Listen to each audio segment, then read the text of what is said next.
বিশ্ববিদ্যালয় ভর্তি পরীক্ষার ইংরেজি অংশে কেন এত ফেল, এই প্রতিপাদ্যকে সামনে রেখে জয়গুলি একাডেমির পক্ষ থেকে আপনাদের সকলকে স্বাগত জানাচ্ছি।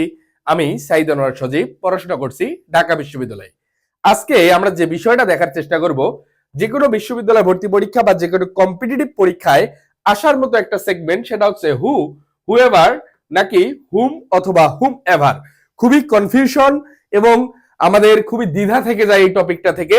আমরা বিগত সালের কিছু প্রশ্ন নেওয়ার চেষ্টা করেছি, এখানে 3টা এমসিকিউ নিয়েছি, but the fact is that আমি আজকের এই ক্লাসে আমাদের এই শর্ট ভিডিওতে এমন ভাবে আলোচনা করার চেষ্টা করব, ইনশাআল্লাহ আজকের পর থেকে হুএভারের ব্যবহার যেভাবেই পরীক্ষায় আসুক না কেন আর কখনোই ভুলবো না।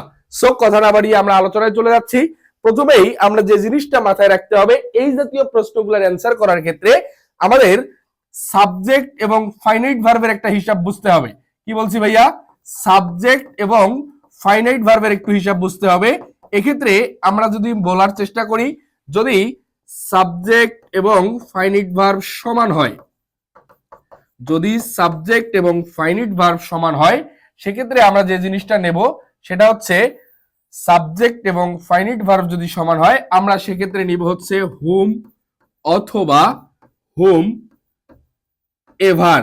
সাবজেক্ট এবং ফাইনাইট ভার্ব সমান, আমি দুইটা নিতে পারবো, হুম অথবা হুম এভার।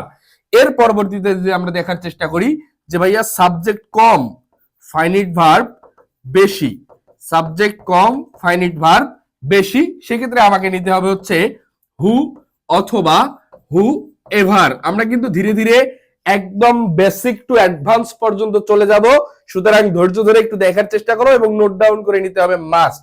আর তোমরা যারা এই ক্লাসগুলো রেগুলার করতেছো, আমাদের জয়কলির বইয়ে কিন্তু এগুলো খুব সুন্দরভাবে দেয়া আছে। যারা আমাদের জয়কলির রিডার আছো এবং জয়কলি বই অলরেডি তোমরা পারচেজ করে ফেলেছো, তোমরা অবশ্যই কমেন্ট সেকশনে একটু রিভিউ দিয়ে যাবা, ক্লাসটি কেমন লাগলো সেটা তো অবশ্যই জানাবা। এবং আমাদের জয়কলির বই কেনার পূর্বে আমি তোমাদের কাছে একটা রিকোয়েস্ট বারবার করব যে ভাইয়া অবশ্যই যে কোনো দোকানে গিয়ে আগে আমাদের বইটা একবার হলেও কি একটু খুলে দেখবা। অন্য দুইটা বইয়ের সাথে তুমি যদি তুলনা করতে পারো, ইনশাল্লাহ আর তোমার কে বলতে হবে না যে ভাইয়া তুমি জয়কলির বইটা কেন কিনবে। এরপরে আমরা দেখার চেষ্টা করছি যে সাবজেক্ট এবং ফাইনাইট ভার্ব সমান, আমি নিব হচ্ছে হুম অথবা হুম এভার। সাবজেক্ট কম ফাইনাইট ভার্ব বেশি, আমি নিব হচ্ছে হু অথবা হুএভার। এখন তোমাদের মাঝে প্রথম প্রশ্ন যেটা আসবে যে ভাই আমি তো ফাইনাইট আর নন ফাইনাইট চিনি না, আমরা দেখে আসি। মাথায় রাখবা ফাইনাইট ভার্ব হতে পারে, ফাইনাইট ভার্বের ক্ষেত্রে যদি আমরা দেখার চেষ্টা করি, ধরে নিতে পারি আমরা V0, V1, V2। V0 হচ্ছে ভার্বের বেস ফ্রম, ভার্বের বেস ফ্রম। V1 হচ্ছে ভার্বের প্রেজেন্ট ফ্রম, প্রেজেন্ট ফ্রম। আর V2 হচ্ছে ভার্বের পাস্ট ফ্রম, V2 হচ্ছে ভার্বের পাস্ট ফ্রম। তাহলে আমরা ফাইনাইটে 3টা সেগমেন্ট দেখার চেষ্টা করছি, বেস ফ্রম, প্রেজেন্ট ফ্রম আর পাস্ট ফ্রম। বেস ফ্রম কি ভাইয়া?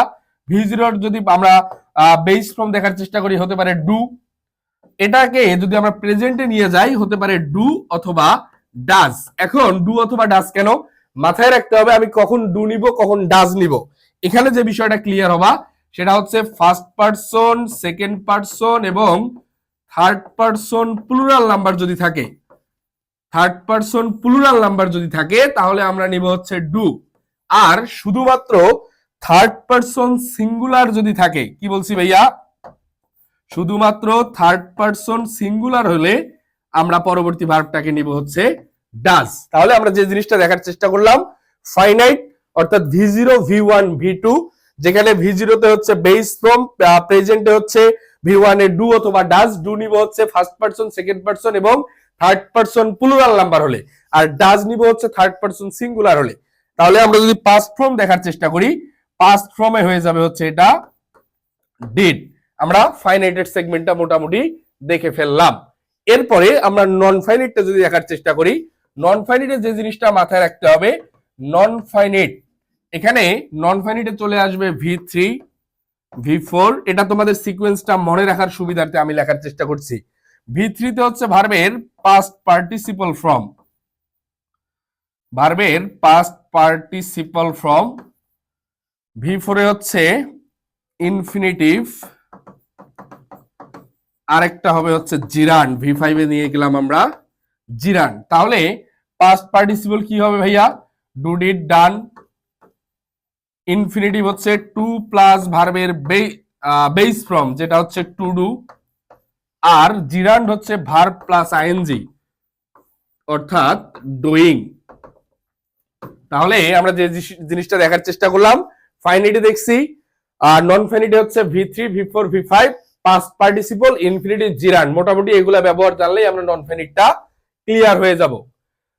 এরপরে আমরা বলার চেষ্টা করছিলাম কি ভাইয়া, দেখো প্রথম অবস্থায় সাবজেক্ট আর ফাইনিট ভার্ব সমান, তাহলে আমরা নিতে পারবো হুম অথবা হুম এভার। সাবজেক্ট কম, ফাইনিট ভার্ব বেশি, নিতে পারবো হু অথবা হু এভার। আমরা ফাইনিট নন ফাইনিট ক্লিয়ার হয়ে গিয়েছি। এখন আমি হুম নিব নাকি হুম এভার নিব, মাথায় রাখতে হবে যে জিনিসটা, যদি ফিল ইন দা আমাদের যে ব্ল্যাঙ্কসটা থাকবে, এই ব্ল্যাঙ্কসের পূর্বে যদি ব্যক্তিবাচক নাউন অথবা প্রোনাউন থাকে, ফিল ইন দা ব্ল্যাঙ্কসের পূর্বে যদি নাউন অথবা প্রোনাউন থাকে, তাহলে আমরা ধরে নিব হচ্ছে বাক্যটি নির্দিষ্টতা বুঝিয়েছে। কি বুঝাচ্ছে? নির্দিষ্টতা। নির্দিষ্টতা যদি বুঝায়, তাহলে আমি যে জিনিসটা নিব সেটা হচ্ছে হু অথবা হুম। অর্থাৎ যদি নির্দিষ্টতা বোঝায়, তাহলে ফিল ইন দা ব্ল্যাঙ্কস এর পূর্বে নাউন অথবা প্রোনাউন থাকতে হবে। নাউন অথবা প্রোনাউন যদি থাকে, তাহলে আমি নিতে পারবো কয়টা? হু অথবা হুম, যে কোনো একটা। এখন আমাদের এভার যুক্ত যে শব্দগুলো, এগুলো চলে যাবে অনির্দিষ্টতার ক্ষেত্রে। অনির্দিষ্টতার ক্ষেত্রে আমরা কি বলবো ভাইয়া? অনির্দিষ্টতার ক্ষেত্রে বলবো আমরা হচ্ছে এভার। অর্থাৎ এখানে নাউন অথবা প্রোনাউন বাদে, নাউন অথবা প্রোনাউন বাদে অন্য পার্টস অফ স্পিচ থাকবে। এক্ষেত্রে নাউন অথবা প্রোনাউন বাদে, নাউন অথবা প্রোনাউন বাদে অন্য পার্টস অফ স্পিচ থাকবে। এক্ষেত্রে আমরা ফিল ইন দা ব্ল্যাঙ্কস এর পূর্বে যদি নাউন অথবা প্রোনাউন বাদে অন্য পার্টস অফ স্পিচ থাকে, তাহলে আমি কি নিব? হু এভার অথবা হুম এভার। এখন আমি যদি বলার চেষ্টা করি, তাহলে এক্ষেত্রে অনির্দিষ্টতা বোঝাবে। ওকে, আমরা একটু প্রশ্ন সলভ করার চেষ্টা করলে ইনশাল্লাহ বুঝতে পারবো। দেখো কি অবস্থায় ছিল আমাদের, আমরা একটু প্রশ্নটা দেখার চেষ্টা করি। আমরা ফার্স্ট অফ অল যে প্রশ্নটা দেখছি, আমরা প্রথমে সাবজেক্ট আর ফাইনাইট ভার্বের হিসাব করব। দেখো এখানে কয়টা সাবজেক্ট ছিল? It is Shakib, every Bangladeshi loves. এখানে সাবজেক্ট হচ্ছে টোটাল ইট একটা সাবজেক্ট, এভরি বাংলাদেশি আর একটা সাবজেক্ট। অর্থাৎ আমরা সাবজেক্ট পাইছি দুইটা, আর ফাইনাইট ভার্ব কয়টা পাইছি? এখানে দেখো ইজ একটা ফাইনাইট ভার্ব এবং এই লাভস হচ্ছে একটা finite verb. Every Bangladeshi third person singular, এই কারণে লাভ ভার্বের সাথে এস বাই এর যুক্ত হয়েছে। ওকে, তাহলে সাবজেক্ট দুইটা, অর্থাৎ ফাইনাইট ভার্বও আমরা পেয়ে গেছি দুইটা। এখন যখন সাবজেক্ট আর ফাইনাইট ভার্ব সমান, তাহলে আমরা কি শিখছিলাম? সাবজেক্ট এবং ফাইনাইট ভার্ব সমান হলে আমরা নিতে পারবো হচ্ছে হুম অথবা হুম এভার। কি কি নিতে পারবো? হুম অথবা হুম এভার, দুইটা অপশন। তাহলে আমরা হু এবং হু এভার দুইটা অপশন আগেই বাদ দিয়ে দিয়েছি। ওকে, এখন এই দুইটা অপশনের মধ্যে আমি কি নিতে পারবো? দেখো ভাইয়া, এখানে কি ছিল? ফিল ইন দা ব্ল্যাঙ্কস এর পূর্বে কি অবস্থায় ছিল? সাকিব। আমি বলছি যদি ব্যক্তিবাচক নাউন অথবা প্রোনাউন থাকে, মাস্ট বি যে কাজটা করতে হবে, তাহলে আমরা নির্দিষ্টতা বুঝিয়েছে এটা বুঝবো, আর নির্দিষ্টতা বুঝাইলে এভার যুক্ত শব্দটা হবে না, কারেক্ট অ্যান্সার হবে হুম। আশা করি আপনারা সকলে বুঝতে পারছেন। আরেকবার বলার চেষ্টা করি, এই যে ইট এবং এভরি বাংলাদেশি দুইটা সাবজেক্ট, লাভস আর ইজ ছিল হচ্ছে দুইটা finite verb. Subject finite verb সমান, সাবজেক্ট ফাইনাইট ভার্ব সমান হলে আমরা দুইটা অপশন নিতে পারি, হুম অথবা হুম এভার। হু এভার আমরা আগেই কেটে দিয়েছি, এখন হুম এভার আর কেটে দিলাম কেমনে ভাই? ফিল ইন দা ব্ল্যাঙ্কস এর পূর্বে সাকিব নির্দিষ্টতা বুঝিয়েছে, ব্যক্তিবাচক নাউন আছে, অর্থাৎ এভার যুক্ত কোনো শব্দ আর হচ্ছে না, কারেক্ট অ্যান্সার হয়ে গেছে হুম। পরবর্তী এমসিকিউটা দেখি। It is he, I know is very good boy. এখানে সাবজেক্ট কয়টা? একটা সাবজেক্ট ইট, আই হচ্ছে একটা সাবজেক্ট, অর্থাৎ সাবজেক্ট দুইটা। ফাইনাইট ভার্ব কয়টা? দেখো ফাইনাইট ভার্ব এখানে যে ছিল, একটা ফাইনাইট ভার্ব, নো একটা ফাইনাইট ভার্ব, ইজ একটা ফাইনাইট ভার্ব, অর্থাৎ ফাইনাইট ভার্ব টোটাল তিনটা। তাহলে ফাইনাইট ভার্ব বেশি, তার মানে কি হয়েছে ভাই? সাবজেক্ট কম, ফাইনাইট ভার্ব বেশি। তাহলে আমরা কি কি নিতে পারবো? আমরা নিতে পারবো হচ্ছে হু অথবা হু এভার। ওকে, তোমরা একটু মনোযোগ দিয়ে দেখবা, নাহলে কিন্তু এটা ভুলে যাবা। খুবই কঠিন, বুঝলে একদম খুব সহজ। ওকে, এখানে সাবজেক্ট কম ছিল, অর্থাৎ আমরা কি নিয়েছি ভাই? নিতে পারবো হু অথবা হু এভার। তাহলে আমরা হুম এবং হুম এভার দুইটাই বাদ দিয়ে দিলাম। তাহলে এখন আমি বাকি অপশনটা কিভাবে মিলাবো? এইখানে দেখো আছে হি। হি কি ভাই একটা প্রোনাউন না? হি যেহেতু প্রোনাউন তার মানে আমার নির্দিষ্টতা বুঝিয়েছে, এভার যুক্ত শব্দটা হচ্ছে না। Correct answer A number. Last questions of this class. I will give a prize to dash will be first in DU admission test. অর্থাৎ আমি তোমাদের একটা ক্লাসে বললাম তোমরা যে ঢাকা বিশ্ববিদ্যালয় ভর্তি পরীক্ষায় ফার্স্ট হবা তাদেরকে আমি কি একটা পুরস্কার দিব।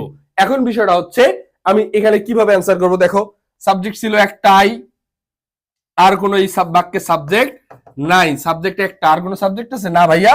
আর কোন সাবজেক্ট নাই। ফাইনাইট ভার্ব কয়টা? উইল গিভ, উইল বি, অর্থাৎ ফাইনাইট ভার্ব আছে দুইটা। ফাইনাইট ভার্ব দুইটা। তাহলে আবার সেম কন্ডিশন, সাবজেক্ট কম ফাইনাইট ভার্ব বেশি। তাহলে আমরা কি কি নিতে পারবো? নিতে পারবো হু অথবা হু এভার। তাহলে আমরা হুম এবং হুম এভার দুইটাই বাদ দিয়ে দিলাম, দুইটা অপশন রাইট। এখন হু আর হু এভারের মধ্যে কোনটা নিব? দেখো ফিল ইন দা ব্ল্যাঙ্কস এর পূর্বে আছে প্রেপোজিশন। টু কি ভাইয়া? প্রেপোজিশন না? টু যেহেতু প্রেপোজিশন তার মানে আমার নাউন অথবা প্রোনাউন ব্যতীত অন্য কোনো পার্টস অফ স্পিচ আছে, তাহলে এখানে কারেক্ট অ্যান্সার হয়ে যাবে হু এভার। কি হবে ভাইয়া? হু এভার। কারণ কি নাউন অথবা প্রোনাউন থাকলে নির্দিষ্টতা বোঝাতো, যেহেতু নির্দিষ্টতা বুঝায় নাই, প্রেপোজিশন আছে, এই কারণে হয়ে যাবে whoever. I will give a prize to whoever will be first in DU admission test. অর্থাৎ তোমাদের মধ্যে থেকে যেই ফার্স্ট হোক না কেন আমি তাকে একটা পুরস্কার দিব। কোনো নির্দিষ্টতা বোঝায় নাই। আশা করি তোমরা এই কনসেপ্টটা ক্লিয়ার হয়ে গিয়েছো। পরবর্তী এপিসোডে আমরা যে বিষয়টা নিয়ে কথা বলার চেষ্টা করব সেটা হচ্ছে ভর্তি পরীক্ষায় ইংরেজিতে কেন এত ফেল। এই ফেলকে রুখে দেয়া আমাদের জয়কলি একাডেমির পক্ষ থেকে আমরা দায়িত্ব নিয়েছি। ইনশাআল্লাহ তোমরা দোয়া রাখো আমাদের জন্য, এবং আজকের এই ক্লাসটি যদি ভালো লেগে থাকে বন্ধু বান্ধবদের মাঝে শেয়ার করে দিবা। এবং যে কোনো সমস্যায় আমাদের কিন্তু বর্তমানে ইংলিশ রিটেন ইংলিশ, ইংলিশ বিচিত্রা যে দুইটা বই আছে, ইংরেজি যে কোনো বই কেনার পূর্বে জয়কলির ইংরেজি বইটা একটু দেখে না, অন্তত তোমার জন্য আমি মনে করি নৈতিক দায়িত্ব। আশা করি এই বই দেখার পরে তোমার বিকল্প বই চিন্তা করাটা একটু টাফ হয়ে যাবে। পরবর্তী কোনো ক্লাস দেখার আমন্ত্রণ জানাচ্ছি, এবং ক্লাসটি কেমন লাগলো অবশ্যই মন্তব্য জানাতে ভুলবে না।